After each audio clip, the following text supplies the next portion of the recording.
Il n'y a pas de terme plus approprié, plus adéquat pour définir le sacrifice du Seigneur Jésus à la croix et pour résumer le message de l'évangile que le terme grâce.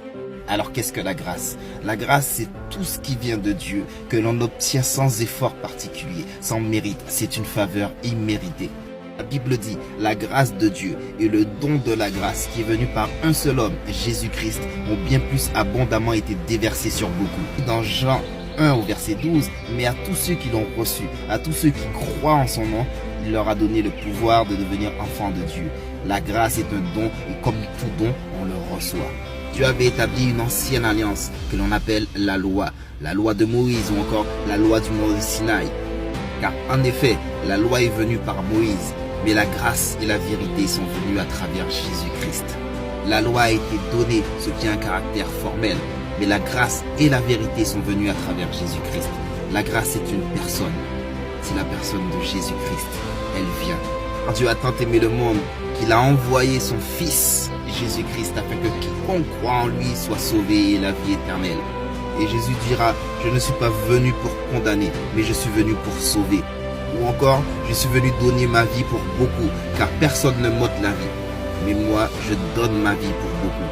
Encore ailleurs, il dira, ne croyez pas que je sois venu pour abolir la loi, mais je suis venu pour en accomplir.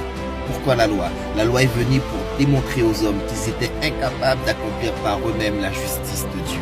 Elle est venue comme jalon pour nous amener à Jésus-Christ. Les premiers commandements qui ont été donnés à travers la loi furent les 10 commandements que le monde entier connaît, ou bien du moins on a entendu déjà parler. Et il y en a bien plus. La Bible dit qu'il y en a plus de 630 commandements. Et si un seul désobéit à une seule de ces lois, il enfreint toutes les lois. Alors pourquoi donc Dieu a-t-il donné la loi? Parce que ceux qui lui appartenaient n'étaient pas satisfaits de ce que Dieu leur avait donné, à savoir la liberté. Ils étaient esclaves depuis plus de 400 ans et ils n'étaient toujours pas satisfaits. Ils se plaignaient constamment. Et ils voulaient d'un roi, ils voulaient des règles. Alors Dieu leur a donné des règles. Et ces règles, à travers ces règles, devaient démontrer qu'ils étaient incapables d'accomplir la justice de Dieu. Au lieu juste d'accepter ce que Dieu avait fait pour eux, ils ont voulu encore plus de règles. Alors Dieu a mis des jalons qui devaient leur montrer que sans moi, vous ne pouvez rien faire. Et plus les commandements augmentaient, plus les péchés augmentaient. Car là où il n'y a pas de loi, il n'y a pas de péché. Dieu est un bon Père.